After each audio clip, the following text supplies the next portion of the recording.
يا لطيف على شوها، واش عمركم شفتوا شي بطولة كروية الناس كيتخاطفوا فيها مع الكرة بحال الدراري الصغار في الدرب؟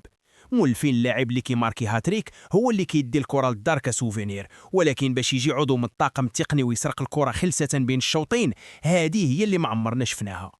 اليوم غنعاود لكم القصة الكاملة لفضيحة سرقة الكرات في ملعب الأمير مولاي الحسن. شحال ساوية هاد الكرة وعلاش ناضت عليها قربالة مع الكاف؟ القضية بدات في ماتش الجزائر ضد غينيا الاستوائية اللي تلعب في الرباط بملعب مولاي الحسن.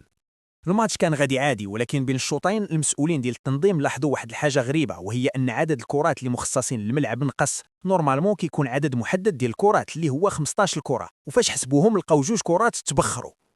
هنا اللجنة المنظمة ومعاهم منسقة الكاف رجعوا للكاميرات المراقبة، وتما كانت الصدمة. الكاميرات شدوا أعضاء من طاقم التقني ديال المنتخب الجزائري، خداو كرة واستغلوا فترة الاستراحة باش يخبيوها ويديوها معاهم. في لقطة وثقتها وسائل الإعلام ووصفها موقع تيلي إكسبريس بالفضيحة. المشكل ماشي غير خداوها، المشكل هو الطريقه اللي بانت بحال شي عمليه سرقه، ماشي طلب رسمي او هديه. دابا بزاف غيسولوا واش على قبل كره نوضوا هاد الصداع كامل. الجواب هو ونوضوا كتر، حيت هادي ماشي كره ديال بلاستيك شريتيها من الحانوت.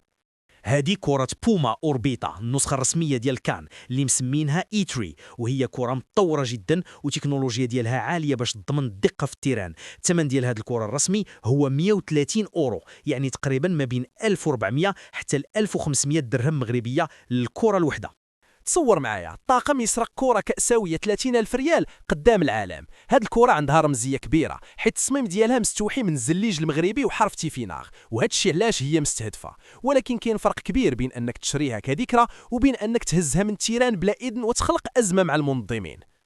السؤال اللي محير كلشي هو علاش. نورمالمون الكره كتمشي عند مول الهاتريك بالقانون، ولكن في هذه الحاله الطاقم بغى يديها صحه وتخبيعه. واش هذا حب في الكره ولا هوس بقطر الدائله؟ التبرير الوحيد اللي ممكن يتفهم هو الهوس بامتلاك اي حاجه عندها علاقه بالمغرب او بهذا التنظيم العالي، او ربما بغاو يفحصوا الكره باش يشوفوا السر ديال الملاعب المغربيه.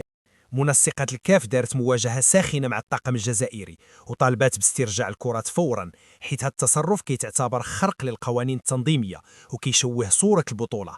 القضية دابا ولات حديث الصحافة، وماشي غريب نشوفوا عقوبات أو غرامات مالية على الاتحاد الجزائري بسبب هذا التصرف الصبياني اللي لا يليق منتخب كيمثل البلاد. في الأخير كأس إفريقية هي عرس كروي، والمغرب وفر أحسن الظروف وأحسن الملاعب وأحسن الكرات باش المتفرج يتمتع، ولكن بحال هاد التصرفات الجانبية هي اللي كتخلق التشويش وكتحول النقاش من الكرة والرياضة للسرقة والتخلويض. دابا نتوما يا المغاربه، شنو بان لكم في هذه الفضيحه؟ واش بان لكم الطاقم طمع في الكره حيت ساويه 1500 درهم، ولا حيت مرشوم عليها الزليج المغربي وبغاو يديوه جا هو؟ خليو لي الرأي ديالكم في التعليقات، وما تنساوش ديروا لايك وابوني باش يوصلكم الجديد ديال الكواليس اللي ما كيبينوهاش في التلفازة. تهلاو ونتلاقاو في فيديو جديد.